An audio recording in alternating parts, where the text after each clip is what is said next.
Hey there everybody, Sage Popham here, founder of the School of Evolutionary Herbalism, and it's Q&A day here at the school. And in this video, I'm going to be addressing a really big question that I get all the time. And actually, I think it's a major point of confusion for a lot of herbalists out there, and it's something I've been starting to call constitution confusion. And we see a lot of folks out there really wanting to adopt a model of integrating traditional constitutional systems into their approach of understanding the holistic properties of plants, how to assess and work with clients in a holistic way by understanding the constitutions of people and understanding the energetics of plants. But what I see a lot of times is some confusion in terms of the difference between someone's core constitution and their assumed constitution or their current constitutional state.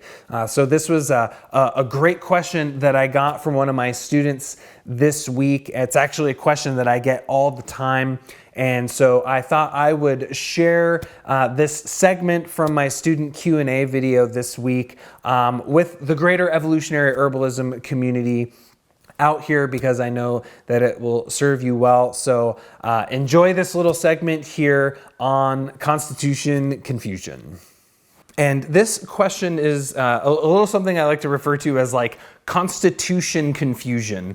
And what does that mean? Well, what I've noticed is that amongst herbalists that are approaching studying herbal medicine according to more of a vitalist approach, maybe not so much in a very scientifically minded way, but more in a traditional context of systems of herbal medicine that really views people holistically, right? And really looks at understanding their constitutional makeup and how that correlates to our predispositions for disease, our body makeup, our strong and weak organ systems. There's lots of constitutional systems out there, whether we're talking the 3 doshas of Ayurveda or the 5 elements of Chinese medicine or the astrological model or the Greek humoral system. There's lots of different constitutional systems out there.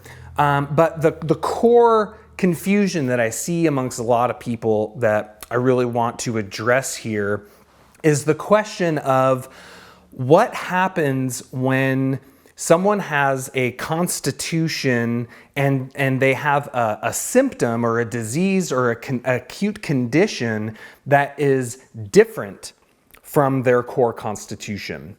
So for example, say someone has what in Ayurveda we would refer to as a kapha constitution, or in the humoral system we might say they're more melancholic or phlegmatic. They tend to be cold, they tend to be damp, they tend to be a little more heavy and sluggish in their constitutional makeup. But they have, say, a really dry cough. Now, what ends up happening and where the confusion happens is that they say, oh, this person has a kapha, cold, damp, heavy type constitution. So we really need to avoid really moistening, cooling, heavy type remedies. And then this person gets a really dry cough, and the herbalist says, oh, they have a dry cough. So according to the dry cough, we should give them moistening, demulcent type expectorant remedies. But I can't give them those kinds of remedies because they have a cold, damp constitution, right? And so this is where we start to see a lot of confusion. And so the important point here is that the constitution of a person is really, it's like the backdrop. It's the general kind of set and setting of their makeup. And it's really meant to be something that can kind of guide you and inform you and help you to understand a little bit more about that person's predispositions, their tendencies, their qualities, and their characteristics.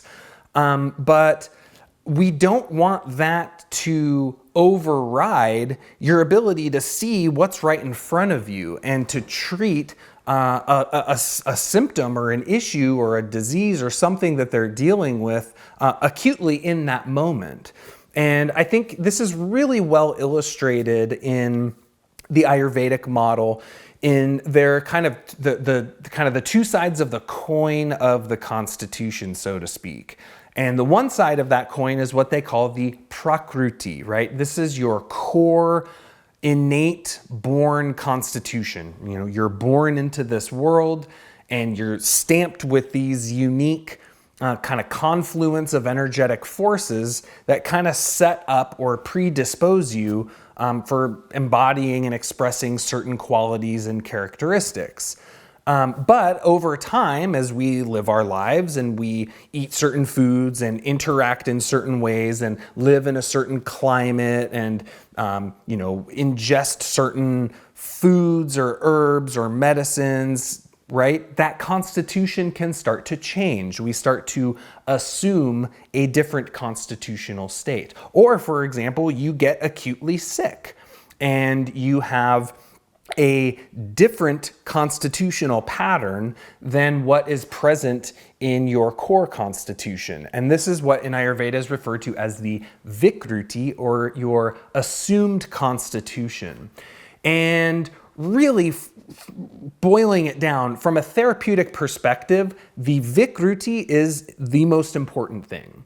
That you want to, as Matthew Wood always tells, don't overlook the primary complaint, right? Not just Matthew, but a lot of herbalists say, our core thing to focus on when working with a person is to always address the primary issue that they're struggling with. And I see a lot of herbalists out there getting really caught up on the core constitution, and that prevents them from actually having an effective therapeutic protocol for the assumed constitution, right? So regardless if someone is kapha, cold and damp, if they have a hot, dry cough, well, that is their new constitution, right? Or the constitution of that organ system. And it's really important that we make sure that we treat that, right? And so if you were to give them something like, glycyrrhiza or Althea, these more demulcent expectorant remedies for the lungs, you don't have to worry about the fact that those remedies are generally contraindicated for a kapha constitution, because you're treating an acute situation in a localized organ system, trying to correct the specific constitution of that organ system. So I think this is a really important consideration, and I really wanted to start this Q&A session off with this because it's a question that I get all the time. And this is, I think, a stumbling block that a lot of herbalists face. So I don't want to say that you should ignore the Constitution or that the Constitution isn't important. It is, for sure. And it can really help provide you with some incredibly valuable insights and perspectives into how to work with the person. But don't let it blind you from seeing the presentation of the case.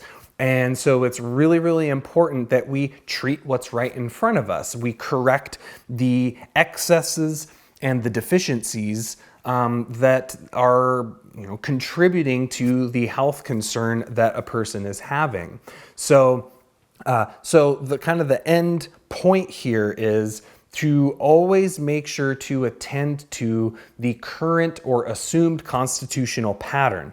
And typically, when you're administering herbal remedies, especially for a very acute symptom like a cough in this example, you're not going to give those remedies for months and months and months at a time, right? You'll give them for maybe a few days or maybe a few weeks until that acute symptom resolves itself.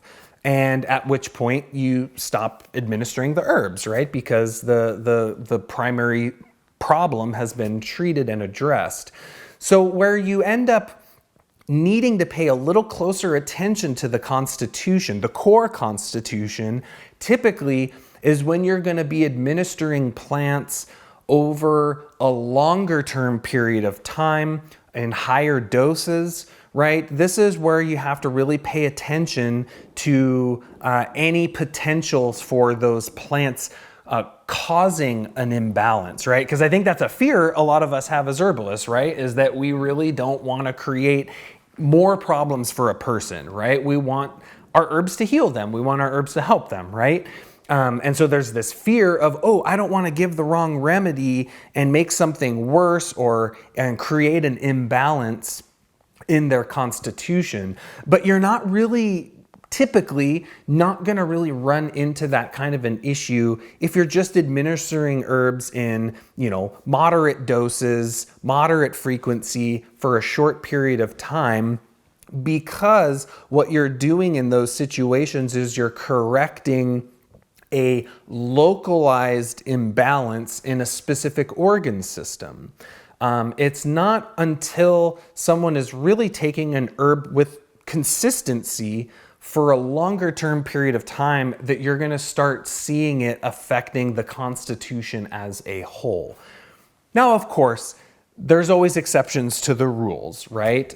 It depends on someone's constitution. It depends on their sensitivity. It depends on the herbs you're giving them and the dosage and the frequency. And, there's a lot of factors that go into looking at that, right? And it's going to be different every time, person to person, case to case, remedy to remedy. But I think that's a really good general rule of thumb as a way to think this through in terms of a short-term application of an herb versus a long-term application of an herb, and then looking at the difference between the effect of a plant on a local organ system versus a whole constitutional effect.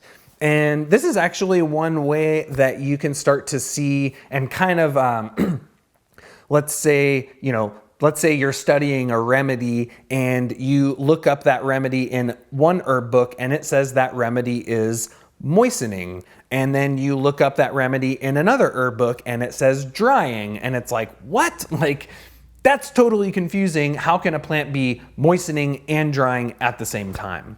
Well, I think some of these polarities of a short-term versus long-term local effect versus a constitutional effect can really help to understand some of those discrepancies that we can sometimes see, especially in the energetics of plants. And this is something that I've come up against a number of times researching remedies, right? Where someone says it's drying over here, but someone over here says it's really good for dry constitutions. It's like, what? How can that be possible? So, excuse me, let's take, say, a bitter plant, right? Generally speaking, when we're looking at bitters and their kind of global constitutional effects, we generally think of a bitter plant as having a draining influence on fluids, right? They tend to drain fluids down and out. Bitters tend to move things down and out. So they tend to drain fluids. In that way, they tend to be drying and they tend to be pretty cooling most of the time. It's very general. Of course, there's exceptions. There's always exceptions to the rule in herbalism. But if we think of what we know about bitters, right? What's one of the main things we always learn about bitter plants? They stimulate digestive secretions. So if we think about it in the short term, in the localized digestive tissues, they actually have a moistening effect on those tissues, right? Because they're stimulating the stomach to secrete juices, the small and large intestines to secrete, the liver and gallbladder is secreting bile. You're bringing fluids into that local tissue.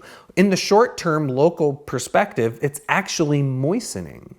But what's happening with those fluids? Well, they're in the long term exiting the body, which will generally have a drying effect on the constitution as a whole. Another example, more specific, is an herb like cleavers, right? Well, we all know cleavers tends to be very diuretic. It's a lymphatic alterative. Based on those facts, we know that it is going to have a drying effect in the long term, right? Fluids are leaving the body. You're urinating more, right? It's purging fluids. But we see cleavers as this incredible remedy for something like urinary tract infections that tend to have a lot of heat and irritation and dryness in the mucosa, because it has this kind of cooling, moistening effect in the local mucosa of the urinary tract that in a very short-term acute situation can be very soothing. But in the long term, it will ultimately be drying because it's diuretic, right? So short-term versus long-term, local versus constitutional. This is a really important concept in herbal medicine, and something that we always have to keep an eye on in terms of looking at the effect of a plant on the constitution versus on the local tissue state. And really, I think that that's really the essence of what I'm trying to share with you here is, yes, look at the constitution, look at the wholeness of a person, but also look at the specificity of the state of the imbalanced tissue state in that organ system and treat that, right? Work with that. And especially if it's a short-term effect, usually you can put the constitutional stuff a little more on the back burner and just focus on what's right in front of you there. So hopefully that provides some clarity on what is otherwise can be a very confusing dynamic to understand when we're looking at the dynamics of constitutions and how to use herbs in accordance with the constitution.